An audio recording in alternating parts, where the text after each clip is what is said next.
In the top stories, the government says no final decision has been made on the proposed Destiny project. Regionally, the death toll in the MV Bereimma disaster has risen to 65, and at least 50 people are dead and 700,000 displaced by severe flooding in India's Assam state. Hello and welcome to the ZIZ Midday Major Newscast. Today is Friday, the 24th of July, and I am Jasmine Thomas.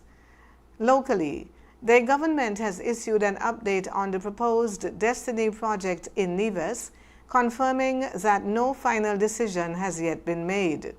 The federal government and the Nevis Island administration held a high-level meeting on Thursday to address four major issues arising from the application by Destiny International Limited and South Nevis Limited. The issues were identified by the federal cabinet after reviewing input from the Special Sustainability Zones Ad Hoc Committee and the Independent Oversight Committee. Officials say the July 23 meeting resulted in key changes being proposed to the project. Those changes will now be presented to the federal government and referred to the Independent Oversight Committee before the matter returns to Cabinet for consideration. Prime Minister Terence Drew said the review process has already led to meaningful revisions to the original proposal. He also reaffirmed that no project in St. Kitts or Nevis will be allowed to override the Constitution or the laws of the Federation. The government says it will continue working with the NIA and will provide further updates as the review continues. Prime Minister Dr. Terence Drew is calling for Africa and the Caribbean and the global African diaspora to build stronger economic partnerships. Delivering the keynote address at the Royal African Society's 125th anniversary business event in London, Dr. Drew said the shared history between Africa and the Caribbean should now lead to greater trade, investment, and business development. He described global Africa as one of the world's largest untapped investment opportunities. The Prime Minister said closer ties will require stronger trade routes, modern payment systems, better transport links, and greater movement between both regions. He also called for deeper cooperation between CARICOM and the African Continental Free Trade Area. Dr. Drew pointed to St. Kitts and Nevis's partnership with Afrexim Bank, its participation in Afri-Caribbean investment summits, and its selection to host the 5th Afri-Caribbean Trade and Investment Forum. He said Africa and the Caribbean should work as equal partners to expand trade, support entrepreneurs, and create more opportunities for future generations. Nationally, major crime in St. Kitts and Nevis declined during the first 6 months of 2026. That's according to Commissioner of Police James Sutton, who, accompanied by members of the Police High Command, presented the latest crime statistics during a media briefing on Thursday. The Royal St. Christopher and Nevis Police Force recorded a 10.4% reduction in major crime compared with the same period last year. Police credit the decline to targeted operations, greater community support, and improved policing. This reduction is not accidental. It is the result of the dedication of our officers, improved intelligence-led policing, stronger interagency cooperation, increased visibility through patrols, and the continued support of law-abiding members of our communities. While major crime fell, Commissioner Sutton said attempted murders and larcenies remain areas of concern that will require a collective response. Families, communities, schools, churches, youth organizations, and other stakeholders have a critical role to play in promoting peaceful conflict resolution and discouraging retaliation and criminal behavior. The forces say it will continue to target violent crime, illegal firearms and property offenses while expanding intelligence-led policing. Finally, I want to reassure the people of the Federation of St. Kitts and Nevis that your police force remain fully committed to protecting every community across our federation.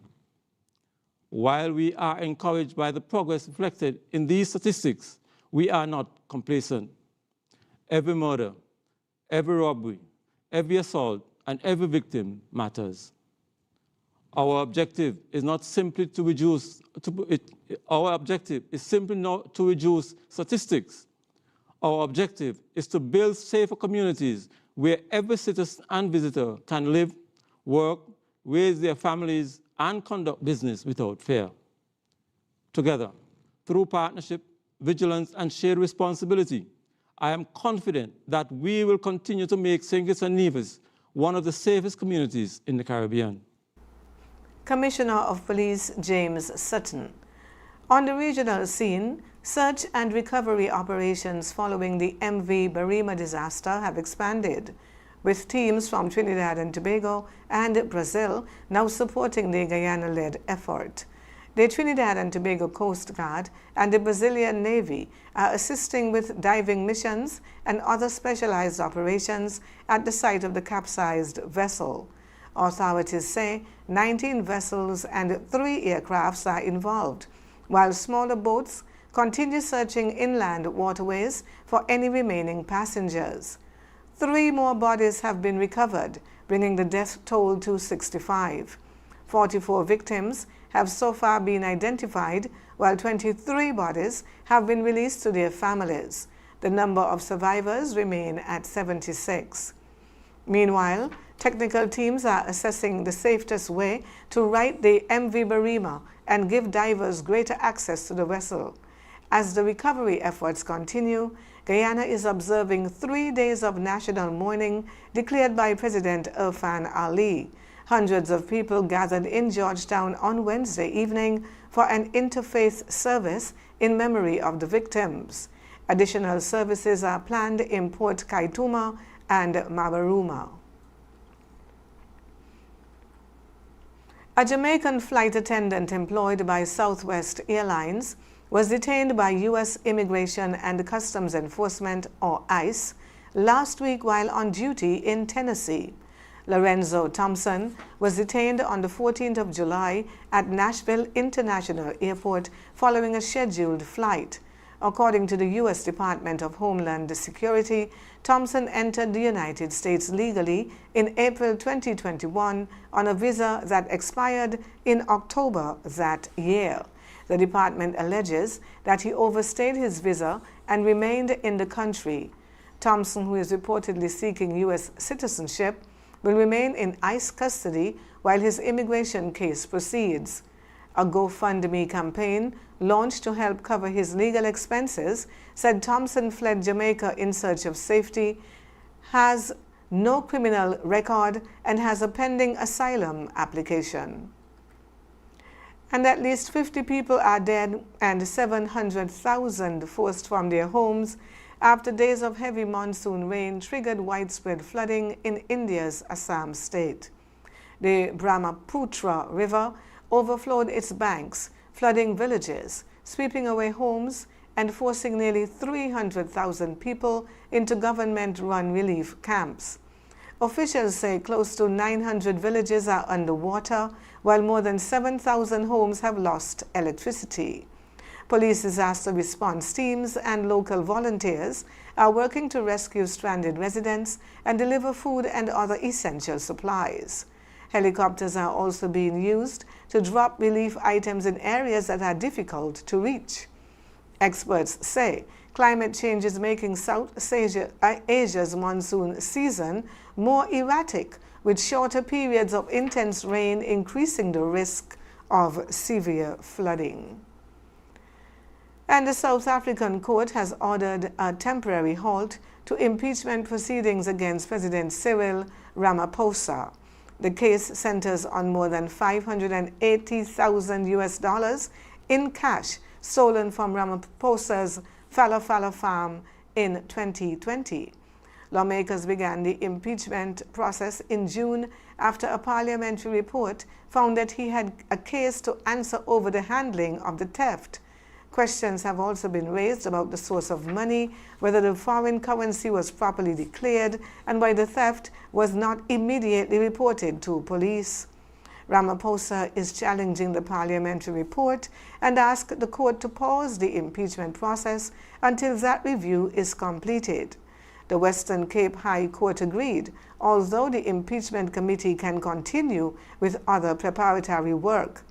Ramaphosa's office says he welcomes the ruling and will continue to cooperate with all accountability processes. Political parties are now studying the judgment and considering whether to appeal. And now for a look at the weather forecast. Temperatures will reach a high of 33 degrees Celsius or 91 degrees Fahrenheit with a low of 26 degrees Celsius or 79 degrees Fahrenheit. Today will be partly cloudy with a 40% or moderate chance of showers. Tonight will remain partly cloudy with a 30% or low chance of showers. Winds will blow from the east at 19 to 30 kilometers per hour or 12 to 18 miles per hour. Seas will range from 1.2 to 1.8 meters or 4 to 6 feet.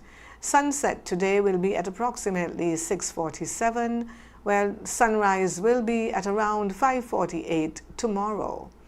That brings us to the end of the Midday Major Newscast. Join us this evening for these stories and more in detail. Thank you for tuning in. I am Jasmine Thomas. God bless you.